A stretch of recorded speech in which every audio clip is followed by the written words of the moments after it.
샬롬 샬롬 샬롬 샬롬. 하나님 사랑합니다. 여러분 주 안에서 사랑합니다. 출애굽기 1장 1절에서 22절 순종함으로 이루어지는 하나님의 나라, 이런 제목으로 함께 은혜를 나눕니다. 순종으로 이루어지는 하나님의 나라. 야곱과 함께 각각 자기가 올되고 데리고 애굽에 이른 이스라엘 아들들의 이름은 이러하니, 이렇게 시작이 되죠. 르우벤과 시므온과 레위와 유다와 이사갈, 스불론과 베냐민과 단과 납달리와 갓과 아셀이요. 야곱의 헐에서 나온 사람이 모두 70이요. 요셉은 애굽에 있었더라. 요셉과 그의 모든 형제와 그 시대의 사람은 다 죽었고, 이스라엘 자손은 생육하고 불어나 번성하고 매우 강하여 온 땅에 가득하게 되었더라. 요셉을 알지 못하는 새 왕이 일어나 애굽을 다스리더니 그가 그 백성에게 이르되, 이 백성 이스라엘 자손이 우리보다 많고 강하도다. 자, 우리가 그들에게 대하여 지혜롭게 하자. 두렵건대 그들이 더 많게 되면 전쟁이 일어날 때 우리 대적과 합하여 우리와 싸우고 이 땅에서 나갈까 하노라 하고, 감독들을 그들 위에 세우고 그들에게 무거운 짐을 주어 괴롭게 하여 그들에게 바로를 위하여 국고선 비성과 람셋을 건축하게 하니라. 그러나 학대를 받을수록 더 번성하여 퍼져나가니 애굽 사람이 이스라엘 자손들로 말미암아 근심하여. 이스라엘 자손에게 일을 엄하게 시켜 어려운 노동으로 그들의 생활을 괴롭게 하니 곧 흙 이기기와 벽돌 굽기와 동사 여러 가지 일이라 그 시키는 일이 모두 엄하였더라. 애굽 왕이 히브리 산파 시브라라 하는 사람과 부하라 하는 사람에게 말하 이르되, 너희는 히브리 여인을 위하여 해산을 도울 때 그 자리를 살펴서 아들이거든 그를 죽이고 딸이거든 살려두라. 그러나 산파들이 하나님을 두려워하여 애굽 왕의 명령을 어기고 남자 아기를 살린지라. 애굽 왕이 산파를 불러 그들에게 이르되, 너희가 어찌하여 이같이 남자 아기를 살렸느냐? 산포가 바로에게 대답하되, 히브리 여인은 애굽 여인과 같지 아니하고 건장하여 산파가 그들에게 이르기 전에 해산하였더이다 하매, 하나님이 그 산파들에게 은혜를 베푸시니 그 백성들은 번성하고 매우 강해지니라. 그 산파들은 하나님을 경외하였으므로 하나님이 그들의 집안을 흥왕하게 하시니라. 그러므로 바로와 그의 모든 백성에게 명령하여 이르되, 아들이 태어나거든 너희는 그를 나일강에 던지고 딸이거든 살려두라 하였더라. 이렇게 말씀하죠. 순종으로 이루어지는 하나님의 나라입니다. 오늘 출애굽기의 시작을 알리는 첫 번째 장이죠. 1장. 우리말 성경에 나타나지 않지만 히브리어 원문에는 1장 1절의 첫 단어가 그리고라는 접속사로 시작이 됩니다. 이것은 출애굽기의 창세기와 연결되어 있음을 보여주죠. 그렇다면 창세기 마지막 부분이 어떻게 끝나는지를 살펴볼 필요가 있죠. 창세기 50장의 마지막 단락 22절에서 26절에 요셉이 자기 형제들과 이스라엘 자손에게 유언하는 장면으로 끝을 맺습니다. 요셉은 형제들에게 다음과 같이 말하죠. 나는 죽을 것이나 하나님의 당신들을 돌보시고 당신들을 이 땅에서 인도하여 내사 아브라함과 이삭과 야곱에게 맹세하신 땅에 이르게 하시니라. 50장 24절입니다. 또 이스라엘 자손들에게 이전처럼 말하죠. 하나님이 반드시 당신들을 돌보시니 당신들은 여기서 내 해골을 메고 올라가겠다 하라. 50장 25절입니다. 요셉은 자신이 죽을지라도 하나님이 자기 형제들을 돌보시고 이 땅 즉 에집트에서 이끌어내셔서 조상들에게 약속하신 가나안 땅을 이끌어 가실 것이다 라는 확신입니다. 여기서 돌보시고 해당하는 말은 방문하다라는 뜻을 갖고 있어요. 이것을 교회 영어로는 신방하다 이렇게 말합니다. 신방의 그 사전적 의미는 방문해서 찾아봄이라는 뜻이죠. 그렇다면 성도들이 연약해지거나 어떤 일을 당했을 때 담당 교육자가 친히 그 가정을 방문해서 그런 성도들을 위로하고 하나님의 말씀을 들려주는 일이 바로 신방이다 이렇게 말할 수가 있죠. 그래서 요셉은 다음과 같이 말합니다. 나는 죽지만 하나님이 반드시 여러분을 신방하셔서 여러분을 말씀으로 위로하시고 영원토록 여러분과 함께 하실 것입니다. 더욱 이스라엘 자손들에게 자신의 유호를 메고 이집트를 떠나라 이렇게 말하죠. 요셉이 지금 이집트의 고센 땅에 살고 있는 그들에게 왜 그렇게 말했을까? 왜냐하면 그는 하나님의 약속하신 땅에 대한 소망을 품고 있었기 때문이다. 자신들이 지금 이집트에서 아무리 대접받고 잘 살지라도 그것은 하나님이 약속하신 축복의 땅이 아니기 때문에 요셉은 자신이 죽더라도 반드시 자기 유고를 메고 하나님의 때에 이집트에서 떠날 것을 미리 예언한 것이죠. 바로 이러한 맥락 가운데 오늘 본문 출애굽기 1장이 시작이 됩니다. 아까 말한 대로 창세기 끝부분의 연속적인 이야기로 오늘 본문이 시작이 되죠. 그런데 시작부터 왜 갑자기 이집트로 내려간 이스라엘의 아들들의 이름을 언급했을까? 예, 성경의 모든 본문이 그러하듯이 이것도 역시 의도적입니다. 출애굽기 저자인 모세는 바로 바로 앞장, 창세기 50장에서 모세는 그 앞장 창세기 50장에서 요셉이 죽을 것으로 기사를 마무리했지만 여기서는 또 다른 세계가 전개되고 있음을 보여줍니다. 우리가 잘 아는 대로 야곱의 아들들은 모두 12명이다. 이것은 신약에서 예수님의 12제자들을 생각나게 합니다. 예수님의 12사도는 하나님의 새로운 시대, 즉 교회 시대의 서막을 알리는 그러한 자들이죠. 마찬가지로 오늘 본문에 언급된 12명의 아들들은 하나님의 새로운 구원 시대를 알리는 전주곡에 해당합니다. 야곱과 함께 각각 자기 가족을 데리고 애굽에 이른 이스라엘 아들들 1절은 이집트에서 하나님의 새로운 시대를 시작하는 주춧돌 역할을 했던 인물들이다. 더구나 1절에서 야곱이라고 하다가 갑자기 이스라엘이라고 언급했던 것도 새로운 시작을 알리는 힌트다 이렇게 볼 수가 있죠. 또한 이것은 창세기 50장 끝부분에서 요셉의 예언이 이제 실현되어감을 보여줍니다. 앞서 말한 대로 요셉은 이집트 땅에 안주할 생각이 없었어요. 하나님의 정하신 때 반드시 이집트에서 떠날 그날을 고대하고 있습니다. 이제 출애굽기 1장은 요셉의 그러한 소망을 바탕으로 시작을 합니다. 본문은 이집트에 들어간 가족이 모두 70명이라고 말하지만 종들과 그들의 식솔까지 합치면 아마 훨씬 많은 숫자라고 할 수가 있겠죠. 본문 6절에 요셉과 그의 모든 형제와 그 세대의 사람은 다 죽었다 이렇게 말합니다. 이제 요셉과 그 당시 사람들은 더 이상 존재하지 않습니다. 이집트에서 바로왕 다음에 서열 2위라고 할 수 있는 요셉의 그늘 아래 이스라엘 사람들이 비교적 행복한 삶을 살고 있었는데 갑자기 자기들의 보호자가 사라져버린 거예요. 더구나 요셉은 직접 대면하여 교제를 나누던 동시대의 인물들도 모두 세상을 떠났습니다. 이제 이스라엘 백성은 이방 땅 이집트에서 외톨이로 전락하고 말죠. 이집트 바로왕과 모든 백성의 호의를 샀던 지도자 요셉이 없어졌으니 이제 이스라엘이 공격받는 것은 시간 문제입니다. 그러나 다음과 같은 7절의 말씀, 이스라엘 자손은 생육하고 불어나 번성하고 매우 강하여 온 땅에 가득하게 되었더라. 우리말 성경에는 없지만 히브리어 성경에는 7절 앞에 그러나라는 접속사가 포함되어 있습니다. 이것은 6절과 정반대의 의미를 지닌다는 것을 의도적으로 나타냅니다. 요셉과 그 시대 사람들은 다 죽었지만 그럼에도 불구하고 이스라엘 자손은 생육하고 번성하여 온 땅에 충만하게 되었다. 여기서 사용된 생육, 번성, 가득이라는 표현을 어디에서 많이 본 것 같지 않습니까, 여러분들?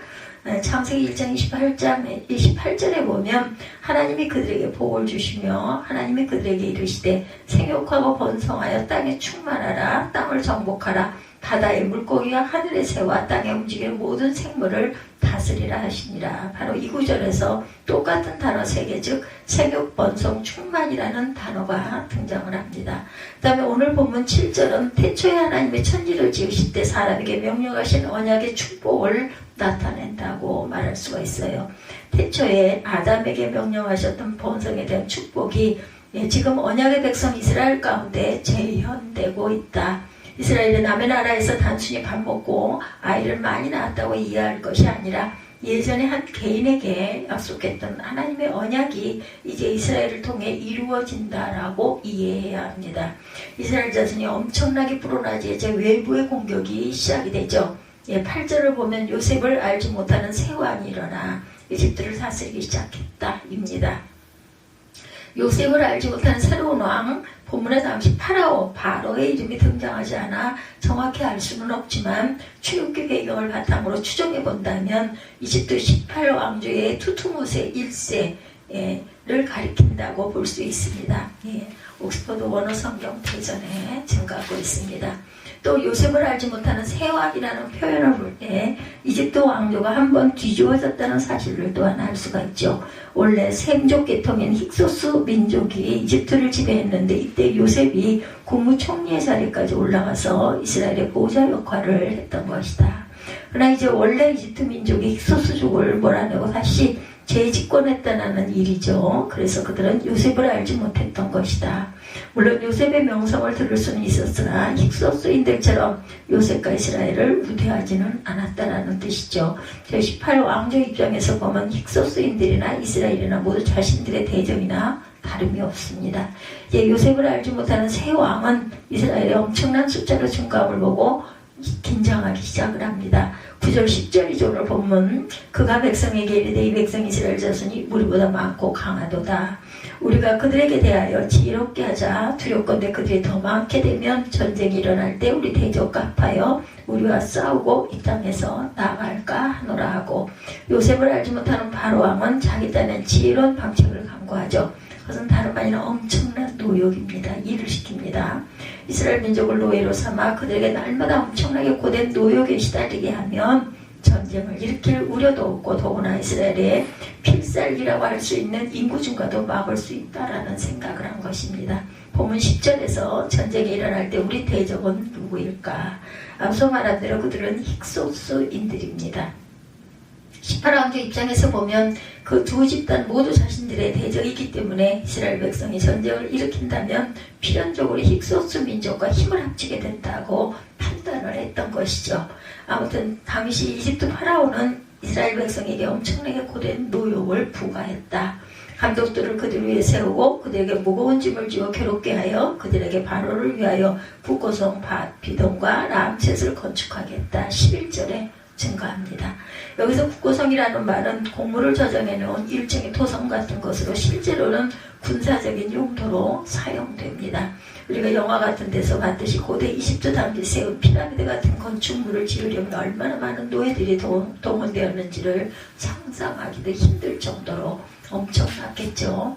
여기서 우리는 하나님이 왜 이스라엘로 하여금 그토록 끔찍한 고통과 고난을 당하게 하셨는가를 생각하게 됩니다.